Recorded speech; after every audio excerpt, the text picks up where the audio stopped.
Hi, this is Mom and Di. Welcome back to my kitchen. Today, I am making some more big stuff. So I'm going to show you here in a minute what I'm doing, but I am making an easy recipe for Mississippi mud cake. Now let me show you here what I've got.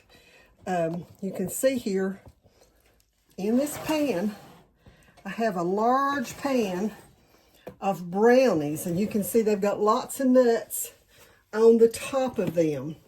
Now what I'm going to do first is put this marshmallow whip on top of it. But before I do that, let me say this. I did not go through the recipe for the brownies because I'm just using a brownie mix today. There is a recipe for a real Mississippi mud cake. It's basically a brownie recipe. So I would suggest, most people have their favorite brownie recipe, and at some point I will do mine for you. Today I am just using, let me show you here, this. And I'm having to make 2 of these large pans, so that's why I'm using a mix.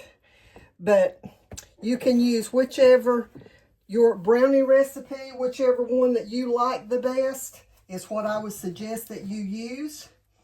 And so the first thing that I'm going to do while this is hot, and I'm going to have another one coming out of the oven just in about 10 minutes, but I'm just going to start dropping this, and I'm going to put 2 cans on each one of these big brownies.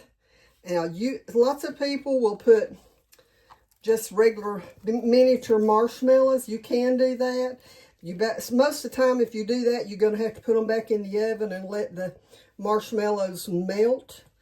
But I usually just use this whipped marshmallow and put a can. If I'm doing a half sheet, I'll put just one. But it works out about the same by doing it this way as it does by doing the miniature marshmallows. And it's going to look like a mud pie by the time you get done anyway.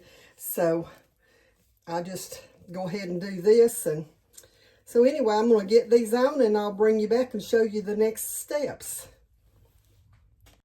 Okay, so you can see here, I've got the marshmallow cream on one of them, and I'm about to make the icing. And this icing is 2 pounds. I've got here in my mixing bowl 2 pounds of cocoa. And then let me grab me a large spoon.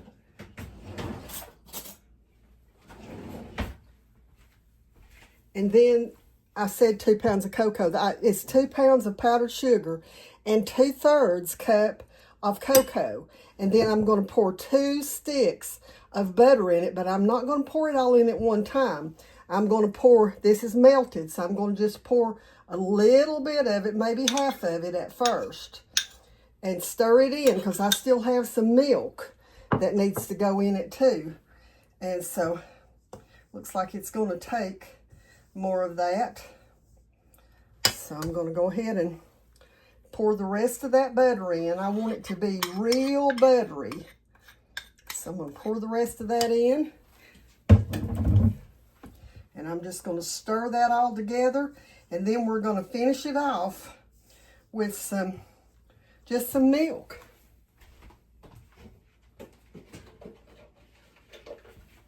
Okay, I'm going to start by just pouring a little bit of milk. Since I'm doubling this recipe, I don't want to get it too thin, so I'm just going to put a little at a time in it, and then start stirring it all together, because it will get moist really fast. If you try to pour it all in at one time, then you're going to end up having to add more powdered sugar to it, and I don't like to do that. It kind of messes with the recipe. You can see I'm already getting to the point where it's incorporating most of the powdered sugar. And I'm going to mix this until it's all smooth. and then I'll bring you back. Okay, so it's this one. This batch is finished. I'm fixing to put it on the top of the marshmallow cream. I did get out my mixer because since I doubled the recipe, it was a little bit hard to do by hand. So I'm going to move this over here and just show you what happens whenever I start putting this in that marshmallow cream.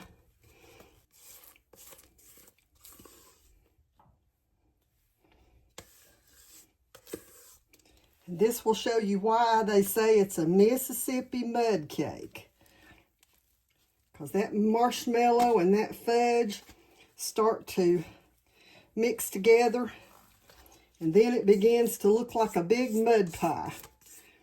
I appreciate y'all stopping by today, and appreciate all of you all who prayed for our Sadie this week. She still doesn't have full control of her back end, but she is getting better. She does have some feeling there. The doctor says it's probably going to take about 6 or 8 weeks and some therapy. So y'all keep us in your prayers, and I'll still try to get on some videos every week. So until the next time, God bless you.